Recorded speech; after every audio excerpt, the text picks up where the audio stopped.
Vijay TV Neeya Naana நிகழ்ச்சியின் மூலம் மக்களிடையே பிரபலமானவர் சிவகங்கை சிறுகூடல்பட்டி அரிப்புறத்தை சேர்ந்த வைரமுத்து. மஞ்சு விரட்டு பிரச்சனை மெரினாவரை பற்றி கொண்டிருக்கும் சூழலில் பசு மீது அதிக பாசம் கொண்டவரான வைரமுத்துவிடம் பேசினோம். இந்த நேரத்துல பேசினா பப்ளிசிட்டியா போயிடும் என்றவரை கிராம மக்களின் உணர்வுகள் பதிவு பெற வேண்டியது அவசியம் என்று சமாதானப்படுத்தினோம். அவருடைய ஒவ்வொரு வார்த்தையிலும் வேதனை வழிந்தோடியது.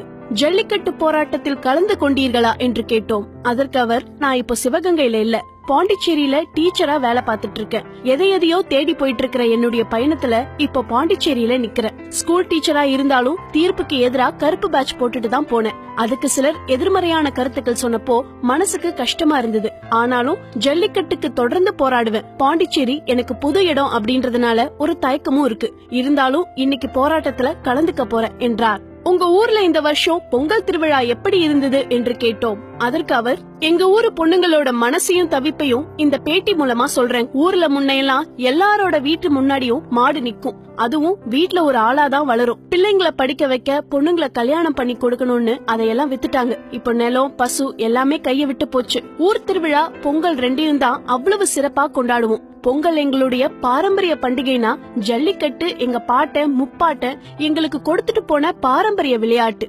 அதுக்கு தடன்னு சொன்னதுக்கு அப்புறம் 2 வருஷமாவே ஜல்லிக்கட்டு களை கட்டல. அப்பெல்லாம் பொங்கலுக்கு அடுத்த நாள் 40 ஊர் பங்காளிகளும் ஒன்னா சேர்ந்து படையல் போட்டு மாட்டுக்கு ஊட்டி விட்டு அதுக்கப்புறம் தான் நாங்களே சாப்பிடுவோம். அந்த நாள் முழுக்க அத்தனை பேரும் விரதம் இருப்போம். மாடுங்களுக்கு பூஜை பண்ணும் போது அதுங்களுக்கு திருஷ்டி வேற சுத்துவாங்க. எங்க ஊர்ல கோயில் வீடுன்னு ஒண்ணு இருக்கும். வருஷம் பொங்கல் அப்போ கபடியில வாங்கின மெடலை எல்லாம் எடுத்துட்டு வந்து அங்க வச்சு பூஜை பண்ணுவாங்க. அன்னைக்கு ராவே சாமி வந்து ஆடி ஒவ்வொரு வீட்டுக்கா வந்து திருநீர் கொடுத்துட்டு ஊர் எல்லைய கடக்கும். அடுத்த நாள் தான் மஞ்சு விரட்டும் நடக்கும். மஞ்சு விரட்டுக்கு சுத்தப்பட்ட கிராமத்துல இருந்து 200-300 மாடுகள் ஜேன்னு வந்து நிக்கும். ஒவ்வொரு மாட்டையும் களத்துக்கு கூட்டிட்டு போறதுக்கு முன்னாடி கும்பிட்டு அதுங்க கிட்ட ஆசீர்வாதம் வாங்கிட்டு தான் நாங்க அனுப்புவோம். அது எங்களுடைய சாமி. எங்க சாமிகளா இருந்த மாடுகளை விவசாயம் தப்பினதுனால வருமானம் இல்லாம போக வறுமைக்காக வித்துட்டோம். பஞ்சம் வறுமனு பலரும் தங்களுடைய விவசாய நிலத்தையும் வித்துட்டாங்க. ஆனாலும் எல்லாம் கைவிட்டு போனாலும் வீட்டுக்கு ஒரு மகாலட்சுமி இருக்கணும்னு அத்தனை கஷ்டத்திலயும் மாட்டை விக்காம போராடிட்டு இருக்கிற எங்க அத்தைய போலவும் சில பேர் இருக்கத்தாங்க செய்யறாங்க. இந்த வருஷம் தடைய மீறியும் எங்க ஊர் பக்கம் நடந்த மஞ்சு விரட்டுல 70 to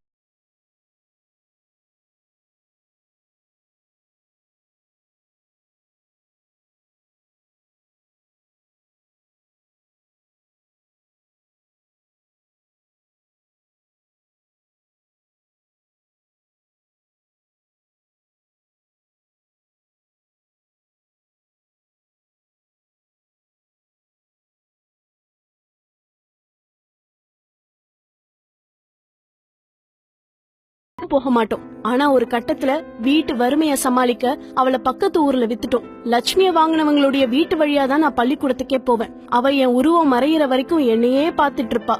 சில நாட்கள தாங்க முடியாம ஓடி போய் அவளை கட்டிக்க கூட செய்வேன். கொஞ்ச நேரம் வாயாலையும் நாக்காலையும் தடவி கொடுப்பா. அவளுக்கு என்ன கொடுக்கறதுன்னு தெரியாம பையில இருக்கிற நோட்டு பேப்பர் எல்லாம் கிழிச்சு சாப்பிட கொடுத்துட்டு வருவேன். இப்போ லட்சுமி எங்க இருக்கான்னு கூட தெரியல. இதுதாங்க நாங்க மாட்டை வளர்க்கிற பாசம். எங்களை போய் இந்த பீட்டா மாட்டை கொடுமைப்படுத்துறாங்கன்னு சொல்றது எந்த விதத்துல நியாயம் சொல்லுங்க? இப்போ எங்க வீட்ல மாடு இல்ல. ஏன்பா நீங்க வறுமைக்காக சொல்லி மாட்டை வித்துட்டீங்க, உண்மையிலே மாடு வித்ததுனாலதான் வறுமையில இருக்கோமான்னு எங்க அப்பா கிட்ட சொல்லிட்டே இருப்பேன். கல்யாணத்துக்கு அப்புறமா நிச்சயமா நான் மாடு வாங்கி வளர்ப்பேன் என்றார்.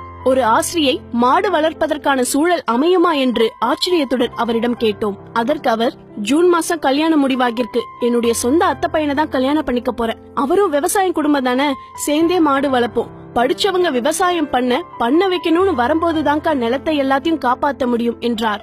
அத்துடன் இப்போ மெரினாவை பாக்கும்போது எனக்கு அந்த நம்பிக்கை வந்துருச்சு.